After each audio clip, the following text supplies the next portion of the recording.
चालू करूया आपली परवानगी असेल तर. सर्व पत्रकार मित्रांचं, बंधू भगिनींचं हार्दिक स्वागत. शिक्षक भारतीच्या वतीनं, बेलसरे सरांच्या वतीनं आणि समाजवादी गणराज्य पार्टीच्या वतीनंही. शिक्षक भारती संघटनेचे अध्यक्ष अशोक बेलसरे सर इथं आहेत. आमचे संस्थापक सदस्य शिक्षक भारतीचे नेते जयवंत पाटील आहेत आणि मुंबई विभागाच्या आमच्या अध्यक्षा कल्पनाताई शेंडे आहेत. बेलसरे सरांनी डिसेंबरमध्ये एक मीटिंग घेतली होती.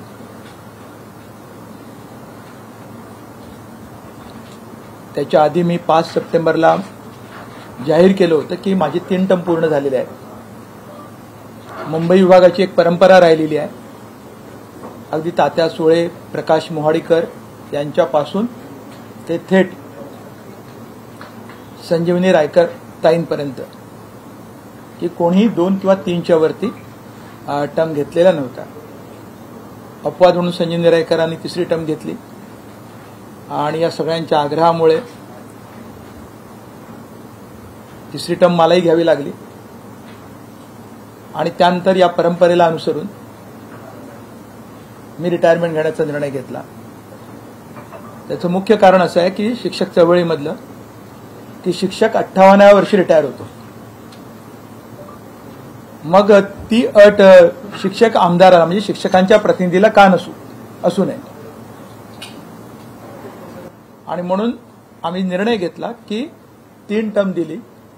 ज्यांनी दिल्या त्यांना त्यांचं ऋण व्यक्त करून, त्यांचे आभार प्रकट करून शिक्षक मतदारसंघातून मी स्वतः निवृत्ती घेत आहे आणि घेतली आहे. 7 जुलैला माझी मुदत संपेल, हे शेवटचं अधिवेशन असेल. या तिन्ही निवडणुकांमध्ये मुंबईच्या शिक्षकांनी भरभरून प्रेम दिलं, मतदान दिलं आणि सगळ्या रेट्यांपुढे, मग ते राजकीय असतील, इतर फोर्सेस असतील, त्यांना तोंड देत मुंबईच्या शिक्षकांनी धनशक्तीला आणि बलशक्तीला बाजूला ठेवून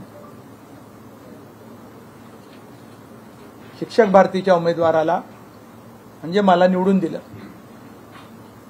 आणि त्याबद्दल मुंबईच्या शिक्षकांचं मनात खूप कौतुक आहे आणि मी त्यांना सलाम करतो की त्यांनी सतत आपल्या एकजुटीचा झेंडा कायम ठेवला आणि केवळ एकजुटीचा नाही तर आजूबाजूच्या मतदारसंघात इतर गैरप्रकार सुरू झालेले आहेत. तिथे आमचे KK एरिया आहेत, नाशिकहून आलेले आणि तुम्हाला सगळ्यांना माहिती आहे की काय प्रकार सुरू असतात. अशा कोणत्याही प्रकारांना, गैरप्रकारांना मुंबईच्या शिक्षकांनी कधीही थारा दिला नाही. मागच्या निवडणुकीतच 2 मोठ्या राजकीय पक्षांच्या उमेदवारांनी त्यांची धनशक्ती वापरली होती, त्यांची सत्तेची ताकद वापरली होती, परंतु त्याला सुद्धा तोंड देत मुंबईच्या शिक्षकांनी आणि शिक्षिकांनी आपला एकजुटीचा झेंडा कायम ठेवला. महाराष्ट्रातली आणि देशातली एकमेव संघटना आहे की जी सावित्रीबाई फुले आणि फातिमा शेख यांच्या प्रतिमा आपल्या लोगोमध्ये वापरते. ती मूर्तीपूजा या अर्थाने नाही, तर सावित्रीबाई फुले आणि फातिमा शेख यांनी जो विचार दिला महात्मा फुलेंच्या प्रेरणेतून, तो विचार घेऊन या 2 आद्य शिक्षकांना समोर ठेवून शिक्षक भारती कायम काम करत आली आहे. 19 वर्षापूर्वी म्हणजे माझी 18 वर्षात पूर्ण होते, त्याच्या 1 वर्ष अगोदर बेलसरे सरांच्या अध्यक्षतेखाली ज्यावेळेला संघटना स्थापन झाली, आइए बैठे आप आगे, एजाज भाई पुढे या ना पसं. त्यावेळेला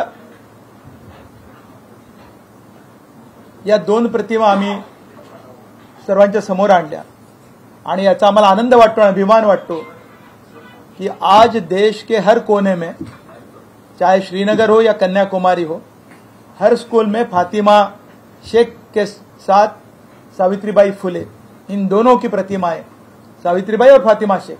फातिमा शेख तो कई लोगों को पता भी नहीं था। ये दोनों प्रतिमा प्रत्येक शाळेत पोहोचलेल्या आहेत, याचा आम्हाला अभिमान वाटतो। आणि त्या विचारानं सगळ्या मुंबईच्या आणि शिक्षक भारतीय संघटनेने मोठं काम केलेलं आहे। अनेक महत्त्वाचे निर्णय आम्ही या काळात करून घेतले। सगळ्यात म्हणजे शिक्षकांना सन्मान मिळवून दिला। नंबर 1, शिक्षकांचं वेतन सुरक्षित केलं। 1 तारखेला महाराष्ट्रातल्या शिक्षकांचे पगार सुरू करण्याचं सगळं श्रेय शिक्षक भारतीच्या लढाईला आहे।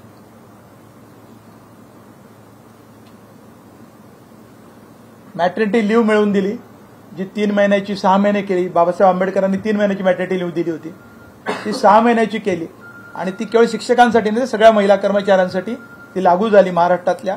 आता देशभरात ती लागू झालेली आहे। असे अनेक महत्त्वाचे निर्णय घेतले आम्ही।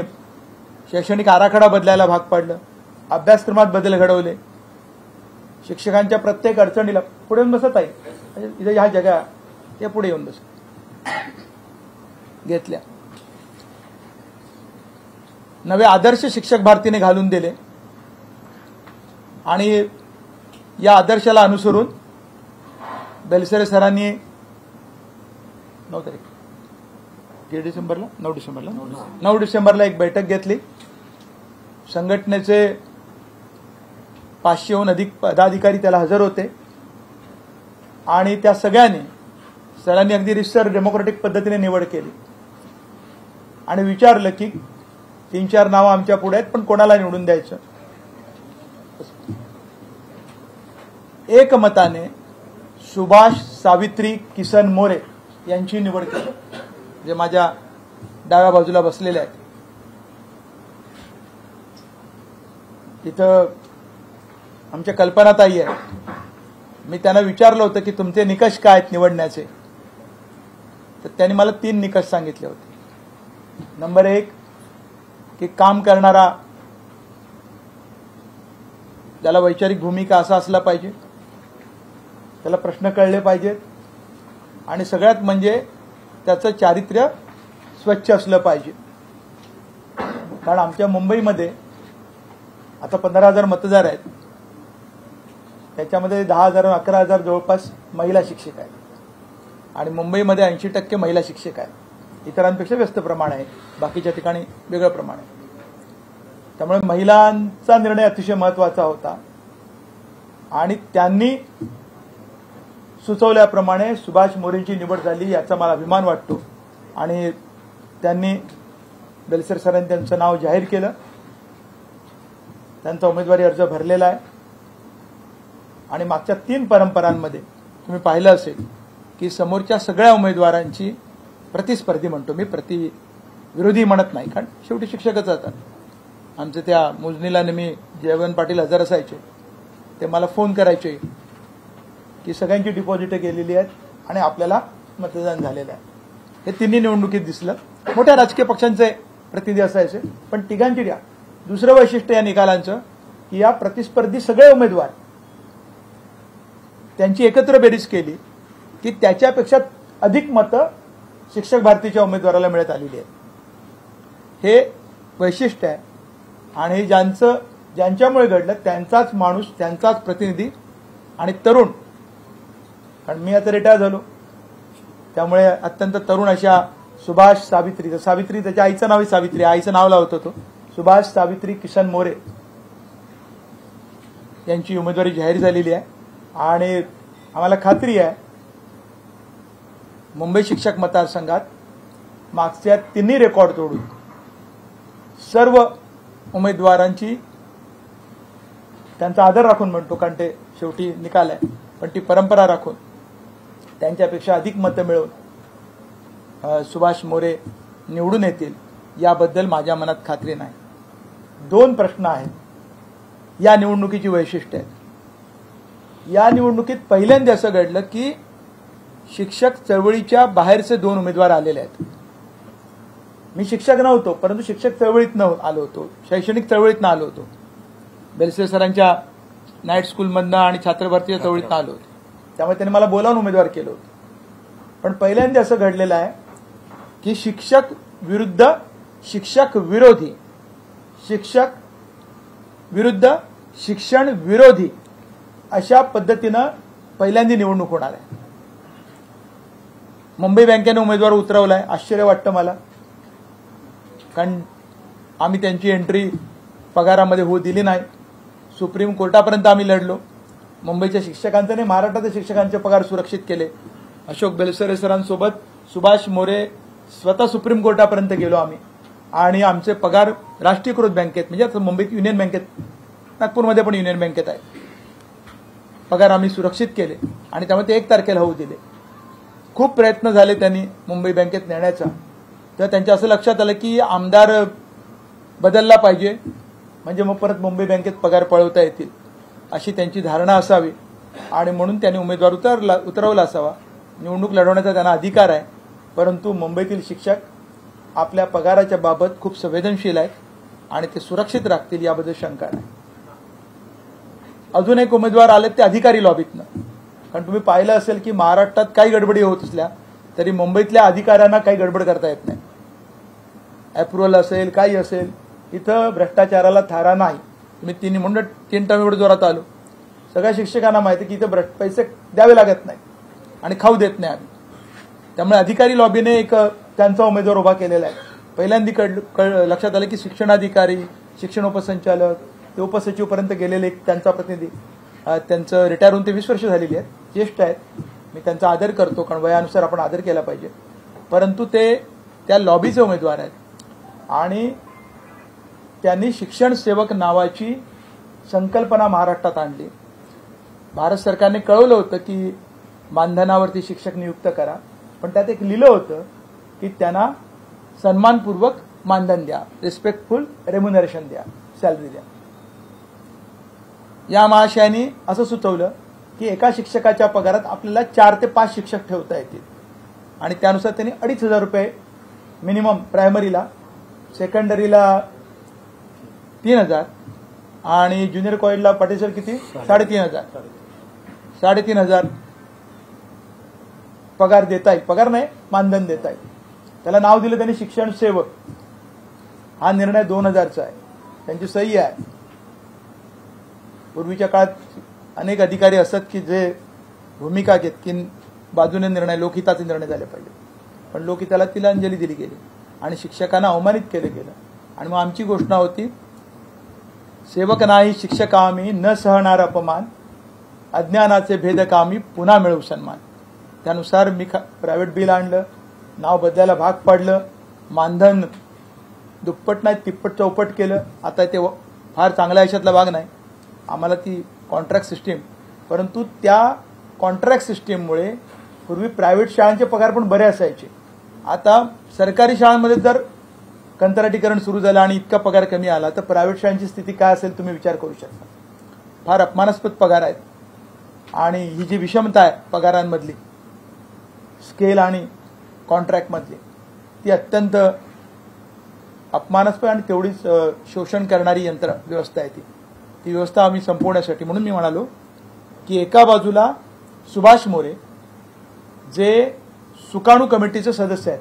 तुम्ही आता पाहिलं असेल सरकारी कर्मचाऱ्यांचा एक मोठा संप झाला. सरकारी, निमसरकारी कर्मचारी आणि शिक्षक त्याच्यात होते, आणि पेन्शन या एका मुद्द्यापुरती.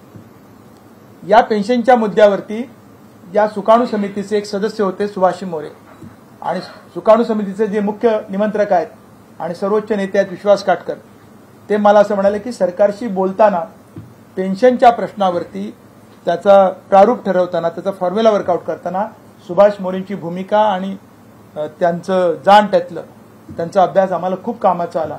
आणि त्यांनी माझे विशेष मला फोन करून आभार मानले की तुम्ही फार चांगला माणूस आम्हाला सुकाणू कमिटीत दिला, त्याचा खूप उपयोग झाला. पेन्शनची लढाई जिंकलेली आहे 2005 नंतरच्या लोकांनी सुद्धा, शिक्षकांनी.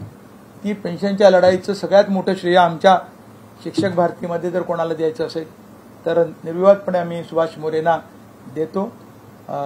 एक मोठी लढाई ते जिंकले सरांच्या सोबत तुम्हाला म्हटलं बँकेच्या लढाईत सुप्रीम कोर्टापर्यंत जाणं असेल किंवा इतर जे प्रश्न असतील, ड्राफ्टिंग करणं, ते लोकांपर्यंत मांडणं, बोलणं, हे सगळं ते करतात. आणि मला खात्री आहे की सुभाष मोरे प्रचंड मतांनी विजयी होतील आणि शिक्षण विरोधी उमेदवार आणण्याचा जो प्रयत्न सुरू आहे तो प्रयत्न हाणून पाडतील. धन्यवाद. या निवडणुकीत तुम्ही म्हणताय मुद्द्यासोबत मतांची बेरीज खूप गरजेची असते, नोंदणी गरजेची असते. एका बाजूला नलावडे आणि शेंगे हे माहितीच नाही, तर दुसऱ्या बाजूनी जमअभ्यंकर आणि होईल मतांचं विभाजन कसं होईल, नोंदणीच्या अनुषंगाने काय होऊ शकतं?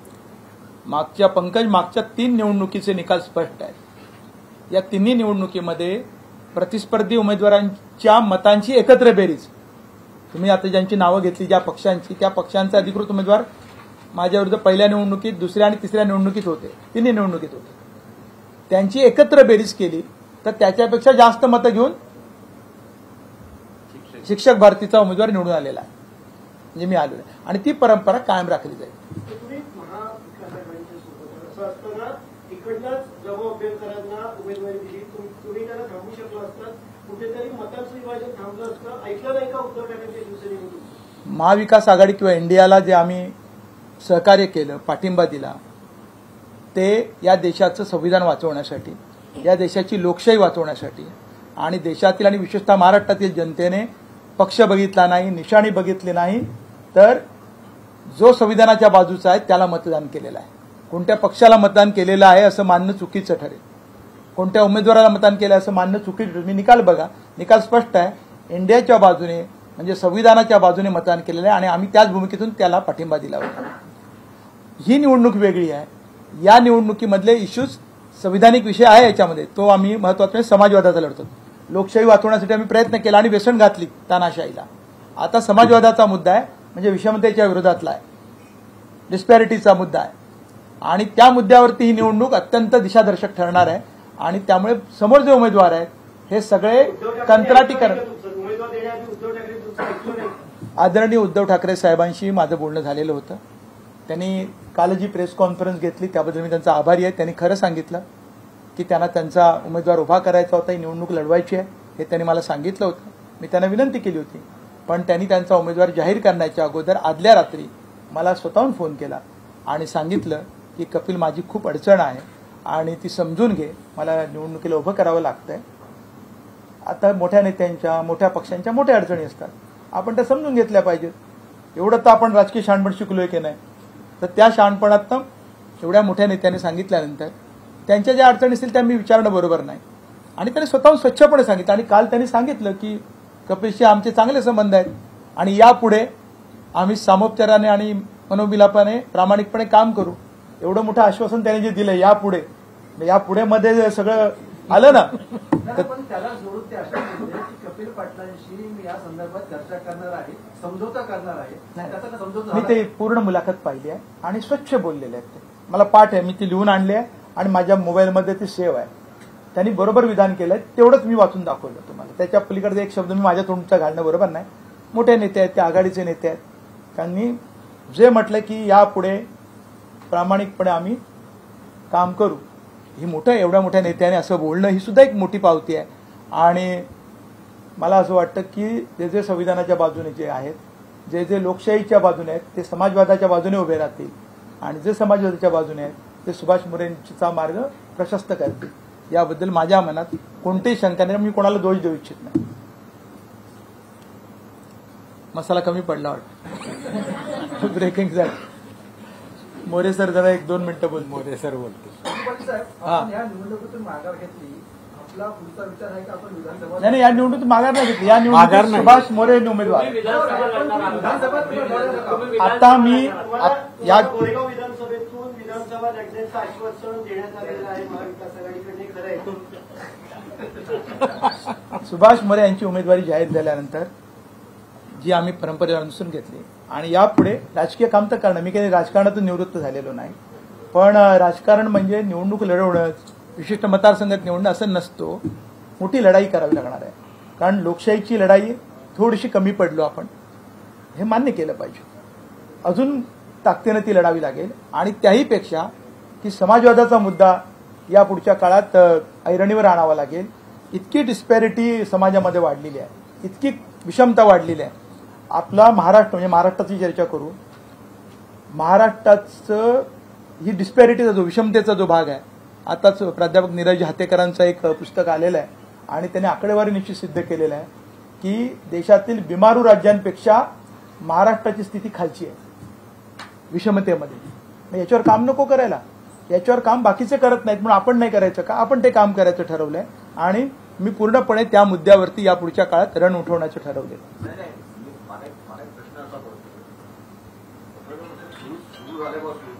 समाजवाद समाजवाद समाजवाद पंकज जो प्रश्न विचारला गोरेगाव हा मतदारसंघ कधी काही समाजवाद्यांचा गड होता.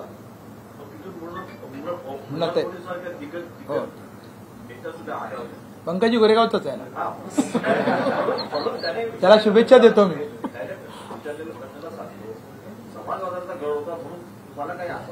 नाही बघा, गोरेगाव समाजाचा गड होता म्हणून नाही. महाराष्ट्रातली डिस्पॅरिटी एवढी वाढलेली आहे की देशातल्या मागास राज्यांपेक्षा महाराष्ट्रामध्ये जी आर्थिक विषमता निर्माण झाली आहे. एका बाजूला गडगंज संपत्ती, मुंबईतले गडगंज आहेत ते सोडूनच द्या, ते जगामध्ये श्रीमंत आहेत. पण ग्रामीण महाराष्ट्रात सुद्धा सरंजामदार, कारखानदार, सम्राट जे आहेत त्यांच्याकडची संपत्ती आणि त्यांच्या कारखान्यात ऊस टाकणारा जो शेतकरी आहे, ज्याला MSP मिळत नाही तो कांदा शेतकरी आहे, कापूस शेतकरी आहे आणि शेतावर राबणारा मजूर आहे. आणि मुंबईसारख्या ठिकाणी जे कारखाने हद्दपार झालेले आहेत आणि त्यामुळे मजुरांच्या वेतनामध्ये जी प्रचंड घट झालेली आहे, ही घट भयावह आहे. आणि कंत्राटीकरण, जे मी म्हणालो की आमच्या एका प्रतिस्पर्धी उमेदवारांनी कंत्राटीकरण शिक्षकांमध्ये पहिला प्रयोग केला, ते कंत्राटीकरण आता सर्व क्षेत्रात गेलेलं आहे. 9 कंपन्यांना कंत्राट दिलं होतं, माहीत असेल तुम्हाला, महाराष्ट्र सरकारने. त्या 9 कंत्राटदारांच्या विरोधात वरच्या सभागृहात आम्ही आवाज उठवला, आम्ही सगळ्यांनी म्हणजे मीच उठवला एक सदस्य या अर्थाने या मुद्द्यावरती. नाही इतर कोणी उठवला, त्याला मान्यता होती ना, त्यांची सगळ्यांचीच मान्यता आहे ना. विद्यापीठामध्ये तर खासगी विद्यापीठं जेव्हा आली तेव्हा मी उभा राहिलो. विधानसभेत ते मंजूर व्हायचे एकमताने, परिषदेत मंजूर होऊ दिलं नाही आणि माझ्या विरोधानंतर सामाजिक न्यायाचं आरक्षण त्याच्यात आलं आणि फ्रीशिप आणि स्कॉलरशिप आली. हे 2 महत्वाचे अचिव्हमेंट आहेत या कारकिर्दीतल्या. पण हे झाल्यानंतर आता विधानसभेत एकमताने आणि विधान परिषदेमध्ये माझ्या एकट्या विरोधानंतर एक बिल पास झालं.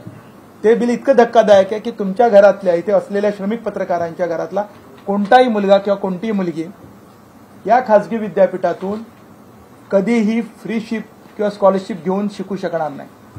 त्या बिलामध्ये एकच दुरुस्ती केली त्यांनी एका ओळीची की यापुढे या विद्यापीठांमध्ये आणि महाविद्यालयांमध्ये प्रवेशित असलेल्या कोणत्याही विद्यार्थी आणि विद्यार्थिनी सरकारी मदतीला, स्कॉलरशिपला आणि फ्रीशिपला हक्कदार असणार नाही. ही एका ओळीची दुरुस्ती झाली. त्याला एकटा मी विरोध केला. मी विनंती केली विरोधी पक्ष नेत्यांना आणि विधानसभा परिषदेतल्या सगळ्या विरोधी नेत्यांना की याला विरोध करा. एकाचही भाषण नाही झालं. तुम्ही काढून बघा रेकॉर्ड, तुम्ही हजर होतात. एकटा पडलो मी. तेव्हा लक्षात आलं की यासाठी एक मोठी लढाई, इथे नुसतं विधान परिषद राहून नाही चालणार. म्हणून विधान परिषद जबाबदारी तरुण माणसाकडे देऊ आणि आपण रण उठवू. कारण या बाजूने समाजवादाच्या मुद्द्यावर मी समाजवादाचा का मुद्दा करतोय, ही वाढली जी डिस्पॅरिटी आणि यापुढचं जे संकट वाढलंय, कोणत्याही कनिष्ठ मध्यम वर्गातल्या किंवा मार्जिनल वर्गातल्या किंवा मध्यम वर्गातल्या सुद्धा मुलीला जर MD व्हायचं असेल तर तिला फ्रीशिप मिळणार नाही, स्कॉलरशिप मिळणार. ती कोणत्याही समाजातली असो, उच्चभ्रू असो किंवा वंचित घटकातली असो. त्याच्या विरोधात कोण लढणार आहे? आणि ते लढण्यासाठी हे निवडणूक हे आम्ही एक साधारण हत्यार मानतो. ABP माझा, उघडा डोळे बघा नीट.